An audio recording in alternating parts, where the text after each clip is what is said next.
Namo tassa bhagavato arahato samma sambuddhassa. Namo tassa bhagavato arahato samma sambuddhassa. Namo tassa bhagavato arahato samma sambuddhassa. Buddhang dhammang sanghang namasami.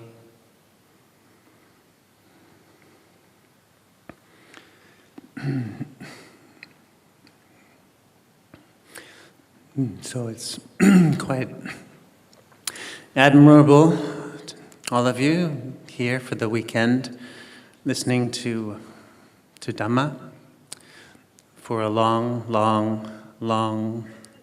time, which is right in line with the tradition that Luang Por Chah established at his own monastery, as we've been hearing from the stories. And we've had a chance, no doubt, to be inspired as well as to be bored, perhaps, or at least restless, because even during the most inspiring times, because things change and because the body is as it is and our minds move as they do, we'll always move away from that which we're attracted to after a time. We'll see that that which is inspiring, if you get too much, is not as attractive anymore. So we'll try to wrap it up for everyone. I won't be speaking for 3 hours. There will be one more after me. But I'm sure he'll have a lot to say that will be worthwhile. That's the thing. There's a lot of things to say, and also really nothing to say.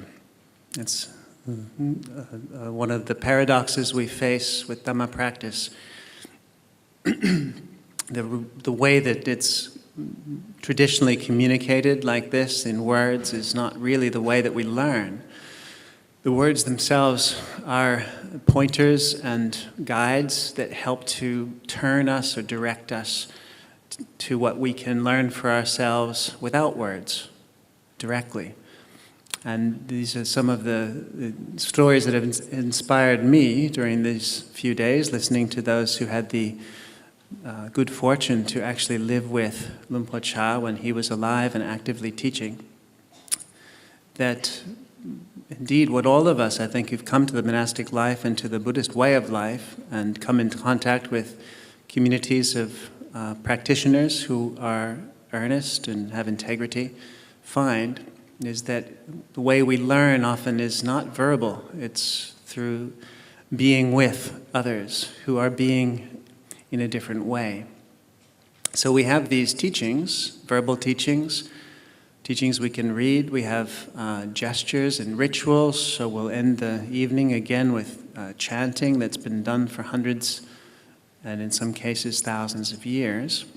We have ways of relating to each other that we've inherited from the tradition and provide a beautiful container and context for us to develop relationships based on Dhamma and the aspiration to learn in this particular kind of way rather than those of the world, other sets of conventions we could choose.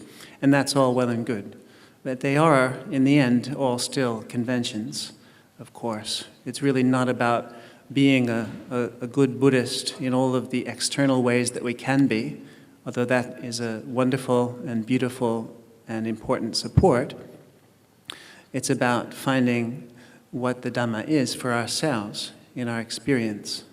And for me, as one of the monks who came in later on, in the late 80s, when Luang Por Chah was already very ill, and I didn't come to Thailand, I came to England, so I only heard about Luang Por Chah until we heard one January day in 1992 that he had passed away. I had basically to take the teachings that he'd given, the inheritance that we've all received from his disciples from the communities that he'd established, either directly or indirectly. And I think that's the case for most of us here.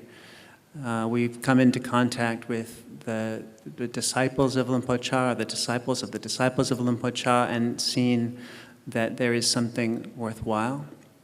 And of course, for Luang Por Chah himself, this was also the case. He came into contact with Luang Por Mun and disciples of disciples of disciples of the Buddha, if we trace it right back.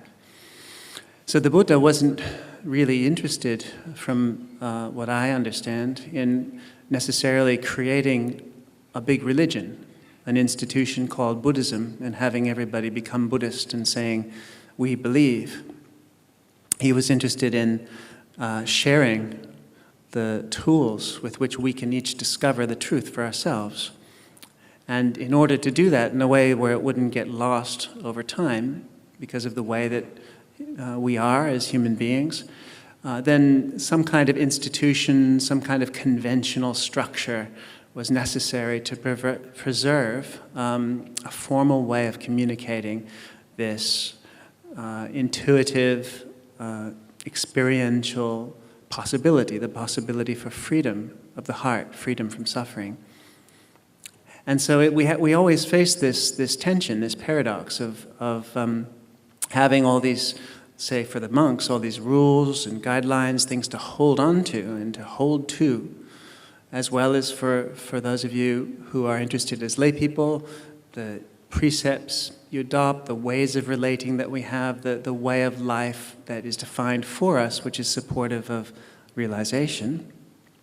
We have those conventions to hold to, and yet it is a paradox because they're intended to lead us to be able to let go of conventions, to see through them, to not be identified with being a Buddhist or being anything else, even with being enlightened. If we're identified with being enlightened, well then we're fooling ourselves, because that's the essence of what we're asked to learn, where it is that we create ourselves, where it is that we create the world. And for that, Luang Por Chah was, for me, just one of several, and yet by far the most important figure that I'd come into contact indirectly through the preserved teachings, talks, books that have been produced, translations, and of course, the way of life that I've entered into as a monk in his communities. The most important figure to really point to that essential learning, that essential lesson, that the world, ourself, suffering, the end of suffering, isn't to be found outside, but it is to be found right here. It's right where we already are. As Ajahn Chah was eloquently putting it, in terms of the teaching, really what we're working with is always the present moment.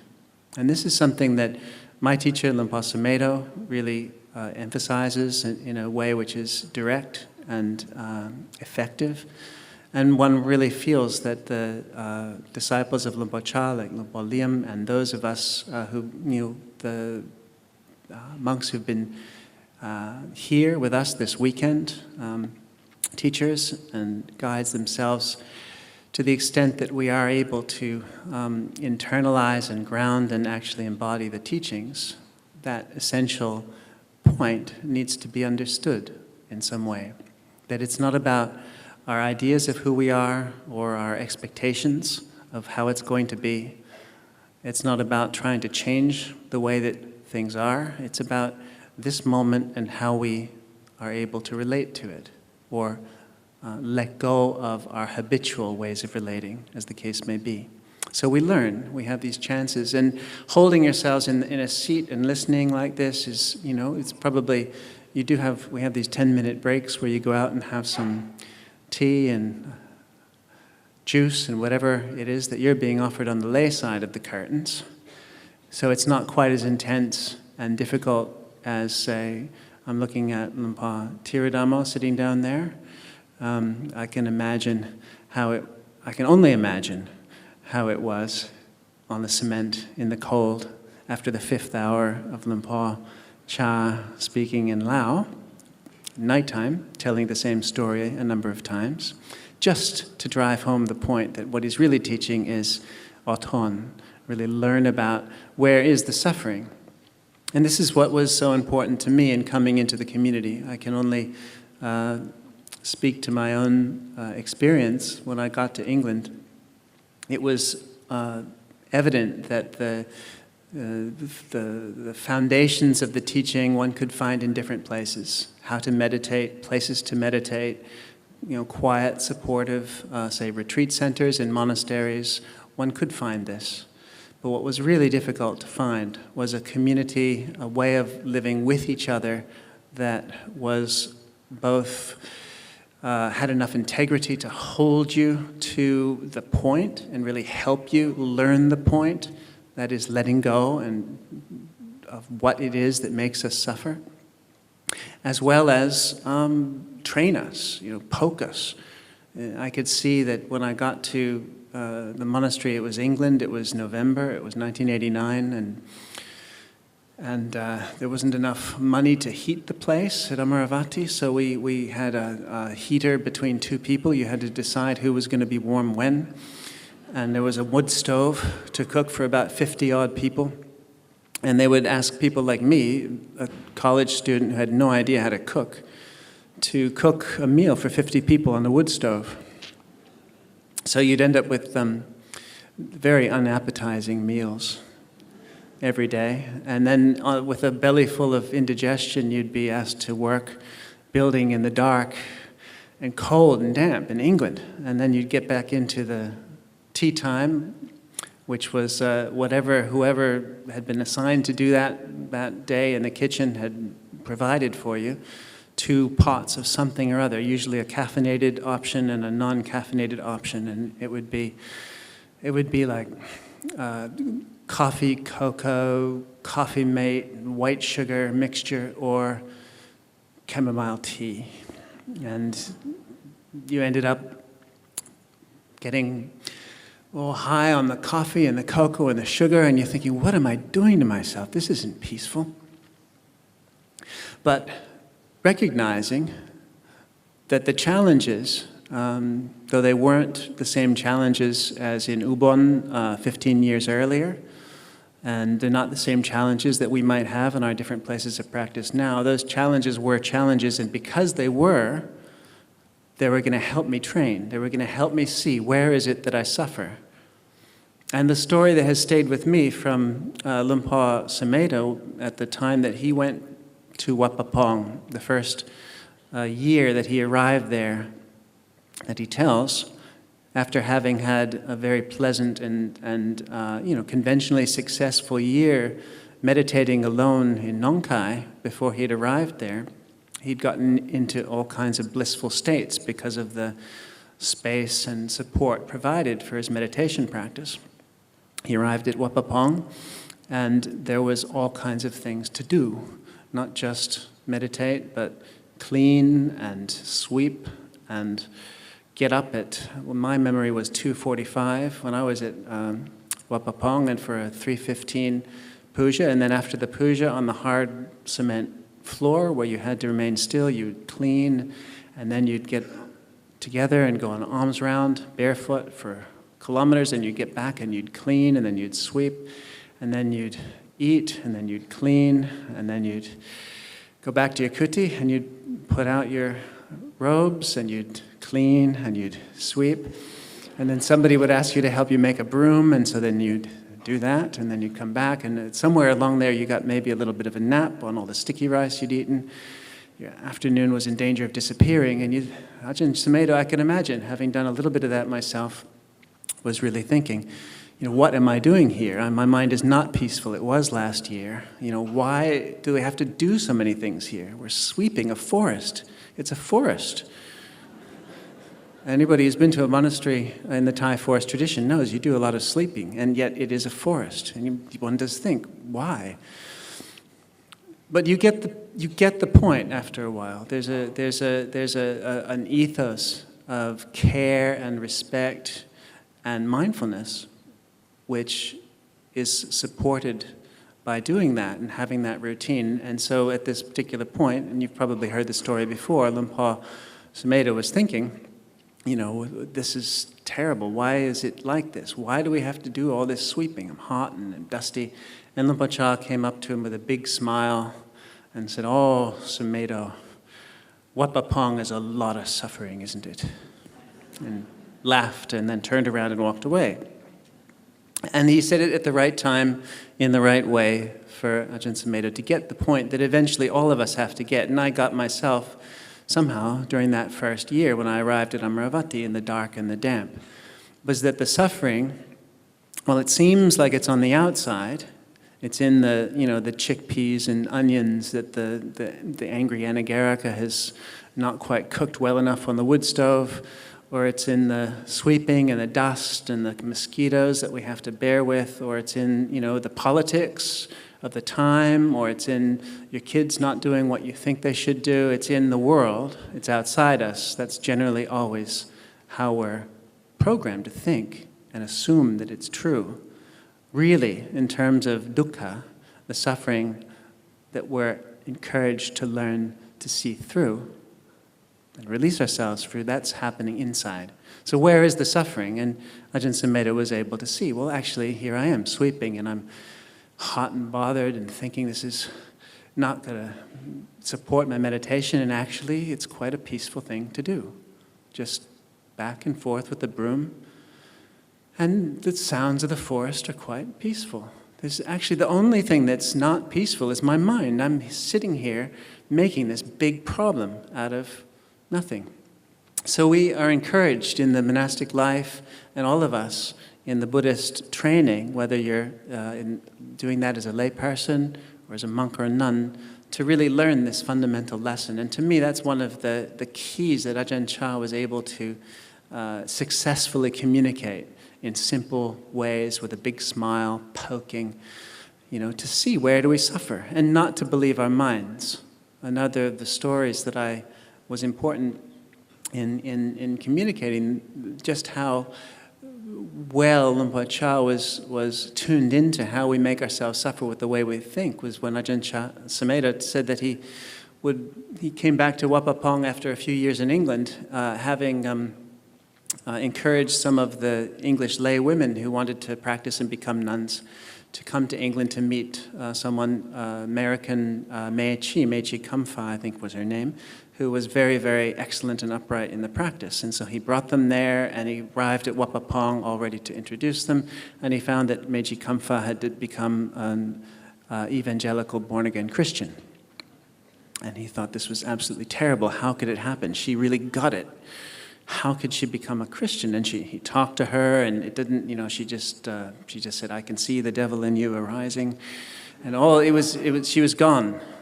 And so he came to Ajahn Chah and said, "Lumpur, this is terrible. How could she become a Christian?" And obviously he was upset about this. And Lumpur Cha apparently just said to him, "Well, maybe she's right." In other words, aren't you making yourself suffer, Sumedho, by thinking that she shouldn't be thinking this way, right? It's not right. It's not supposed to happen this way. So we got our work cut out for us, all of us. Monks, we put on a robe. It doesn't make us holy. It just gives us a chance to practice. And all of you, we put on something white and come here and put our hands in Anjali and say the right words. It doesn't make you holy, does it? But it helps. You have a chance then to see your mind. We have a mirror upon which that our minds, our reality, our experience is reflected, and then we can learn. And that's what I take away from the legacy of Lumpur Cha, because of course, just like the past doesn't exist, Lumpur Cha doesn't exist except in our minds, except the stories that we tell each other, the images that we have. Ajahn Chah will be fierce, will be full of metta, will be wise, will always be wise in most of our minds probably, because those of us who know about him have come through this wonderful teaching and living communal legacy that he's left. And that community aspect of coming and practicing together, both in the monastic life, especially the Sangha, the way that the Sangha in Luang Cha's monasteries continues, and that way of working together was a particular feature of his emphasis, which has been very successful in holding us all together and continuing to keep us going, as well as this kind of event here in Malaysia, to come together. One doesn't need to have a 100-year Ajahn Chah Remembrance Day ceremony. It's an excuse to get together and have a Dhamma session for a weekend and invite good teachers, Luang Por Liam, Luang Por Piek, Luang Por Jandi, Ajahn Pasano, Luang Por Viradam, Luang Por Tirdo, so many Luang Pors. One wonders, where did the Luang Pors end and the Tanajans begin? I don't even know the answer myself. I think it's fairly arbitrary, right? But we have a chance to come together. We do it in Thailand every year, January 16th. There's an excuse to come together and practice, celebrating the practice and the life of Luang Por Chah around the time of the anniversary of his passing away. We have these opportunities, say, in the Western monasteries. Every few years we come together for gatherings to discuss business, yes, just like how do we run things, but also, and mostly, in my mind, as a gathering, coming together as the Buddha encouraged, in harmony, meeting in harmony, and dispersing in harmony. It keeps us together as a community of people who will be, yes, able to practice as individuals, even without a tradition, without a set of conventions, without a community, and yet, actually, practically, for almost every one of us, that won't be the case. We'll get lost. So we have the conventions. They're not ultimate truths. They're tools to use, and yet we lift them up, we respect them, we hold them together because they help us. They help us learn, and it brings possibility for blessings to arise in our own life and in the world. So I will leave it there this evening. Sadhu, sadhu, sadhu.